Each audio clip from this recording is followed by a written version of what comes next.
안녕. 오늘도 재미있는 성경 이야기 들려줄게.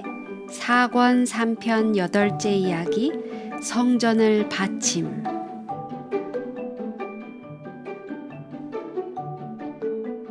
성전에 꼭 한 가지 빠진 것이 있었어요.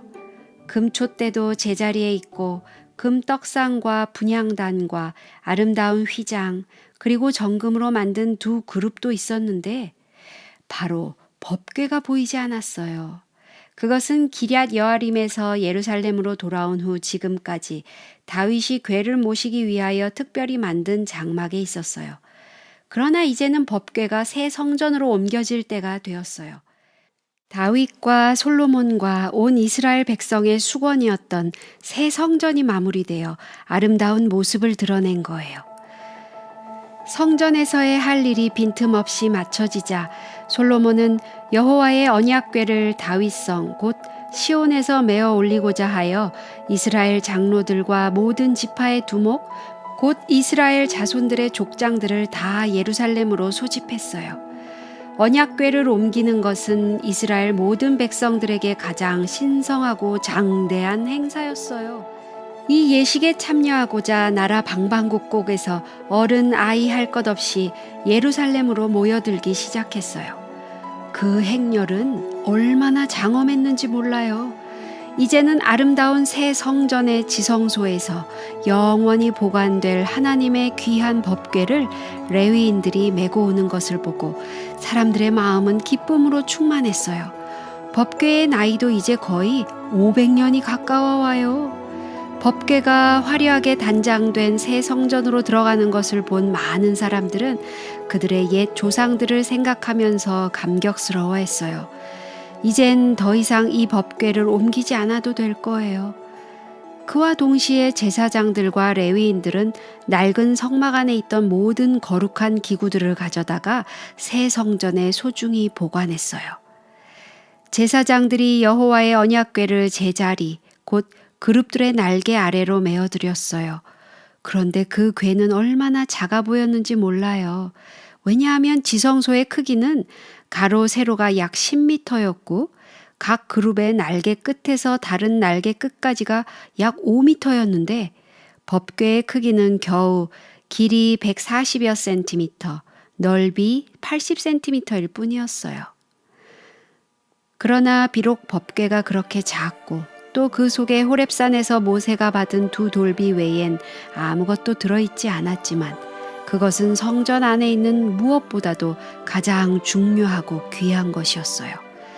하나님의 그 율법이 없으면, 그리고 그 율법 위에 속죄소가 없으면 성전에서 드리는 모든 봉사는 아무 의미가 없어지거든요. 제사장들이 법궤를 제자리에 모셔두고 성전을 나오자 갑자기 어디선가 장엄한 음악이 울려 퍼졌어요. 그것은 바로 120명의 제사장들이 부는 나팔 소리였어요. 다른 사람들이 노래를 부를 때 레위인들의 한 무리는 재금과 비파와 수금을 타며 하나님을 찬양했어요.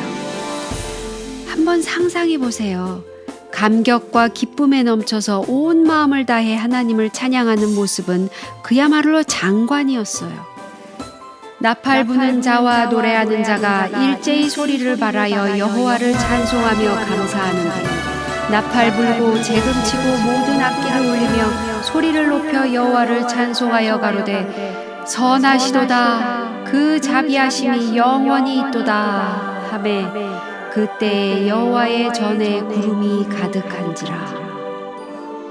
성전 앞들 한가운데 약 2m 높이의 놋쇠로 만든 단상 위에 서 있던 솔로몬은 이 사실을 듣고 여호와의 영광이 하나님의 전에 가득한 것을 알았어요. 하나님께서는 수백 년 전 광야에 세웠던 성소에 함께 임하셨던 것처럼 이 날도 온 이스라엘 백성이 보는 가운데 영광 중에 함께 하신 거예요.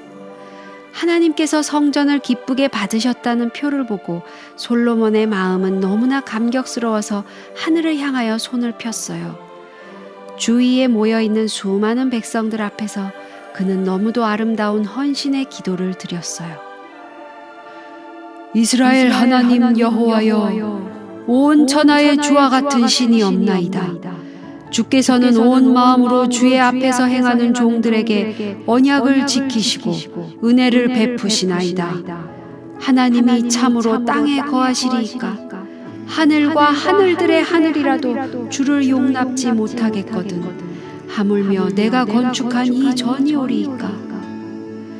그러나 나의 하나님 여호와여, 종의 기도와 간구를 돌아보시며 종이 오늘날 주의 앞에서 부르짖음과 비는 기도를 들으시옵소서. 주께서 전에 말씀하시기를 내 이름이 거기 있으리라 하신 곳 이 전을 향하여 주의 눈이 주야로 보옵시며 종이 이곳을 향하여 비는 기도를 들으시옵소서.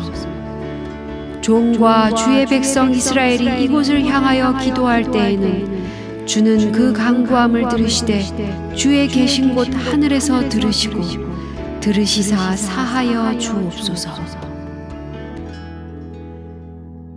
그때 솔로몬 왕은 하나님께 특별한 부탁을 드렸어요. 그것은 모두 7가지였어요. 첫 번째, 만일 어떤 사람이 이웃에게 죄를 범하고 성전에 그 문제를 가지고 오면 하나님께서 하늘에서 들으시고 공정하게 심판해 주옵소서. 두 번째, 만일 주의 백성 이스라엘이 주께 범죄하여 적국 앞에 패하게 되므로 주께로 돌아와서 주의 이름을 인정하고 이 전에서 주께 빌며 간구하거든 주는 하늘에서 들으시고 주의 백성 이스라엘의 죄를 사하시고 그 열조에게 주신 땅으로 돌아오게 하옵소서. 세 번째, 가뭄이 들어 물이 없을 때 이곳을 향하여 빌며 주의 이름을 인정하고 그 죄에서 떠나거든 주는 하늘에서 들으사 주의 종들과 주의 백성 이스라엘의 죄를 사하시고 주의 땅에 내리시옵소서.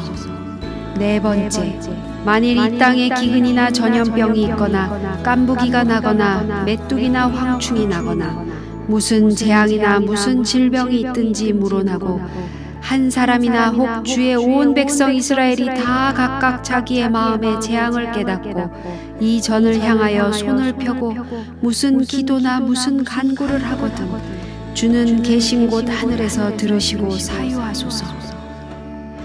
다섯 번째, 만일 이방인이 먼 지방에서 와서 이 전에서 기도하면 주는 하늘에서 들으시고 그 부르짖는 대로 이루사 땅의 만민으로 주의 이름을 알게 하옵소서. 여섯째, 주의 백성이 그 적국으로 더불어 싸우고자 하여 주의 보내신 길로 나갈 때에 저희가 주의 빼신 성과 내가 주의 이름을 위하여 건축한 전 있는 편을 향하여 여호와께 기도하거든 주는 하늘에서 저희의 기도와 간구를 들으시고 그 일을 돌아보옵소서. 일곱째, 범죄치 아니하는 사람이 없사오니 저희가 주께 범죄함으로 주께서 저희에게 진노하사 저희를 적국에서 붙이심에 적국이 저희를 사로잡아 가깝고 멀고 간에 적국의 땅으로 끌려간 후에 자기를 사로잡아간 적국의 땅에서 온 마음과 온 뜻으로 주께 돌아오면 주는 계신 곳 하늘에서 들으시고 용서하여 주옵소서. 그런 후에 그는 이렇게 외치며 기도를 마쳤어요. 여호와 하나님이여 일어나 들어가사 주의 능력의 궤와 함께 주의 평안한 처소에 계시옵소서. 여호와 하나님이여 원컨대 주의 제사장으로 구원을 입게 하시고 또 주의 성도로 은혜를 기뻐하게 하옵소서. 여러분, 이게 얼마나 아름다운 기도예요? 이렇게 친절하고 자세하게 남을 위해서 기도할 수가 있을까요? 하나님께서 하늘에서 그 기도를 들으셨음은 물론이에요. 왜냐하면 솔로몬이 기도를 마치자마자 불이 하늘에서부터 내려와 그 번제물과 제물들을 사르고 여호와의 영광이 그 전에 가득하였으니까요. 이 장엄하고 영광스러운 예식에 모인 수많은 사람들이 모두 불이 내려오는 것과 아름다운 새 성전이 여호와의 영광으로 찬란히 빛나는 것을 두 눈으로 똑똑히 보았어요. 그들은 돌을 깔아놓은 바닥에 엎드려 경배하면서 여호와께 감사하고 선하시도다 그 인자하심이 영원하도다 하고 외쳤어요. 하나님께서 그들과 함께 하시는 그 거룩한 광경을 목도한 그들의 마음은 어떠했을까요? 이스라엘 백성들은 새로운 헌신을 했어요. 그들은 하나님의 법도를 지키고 그 뜻을 따라 살 것을 새로이 다짐한 거예요. 그날 밤 잠자리에서 어떤 아이들은 이렇게 물어보았을 거예요. 엄마, 오늘 하늘에서 불이 내려오는 거 보셨죠? 정말 멋있었죠? 와, 하나님께서 바로 우리 곁에 계시는 것 같았어요.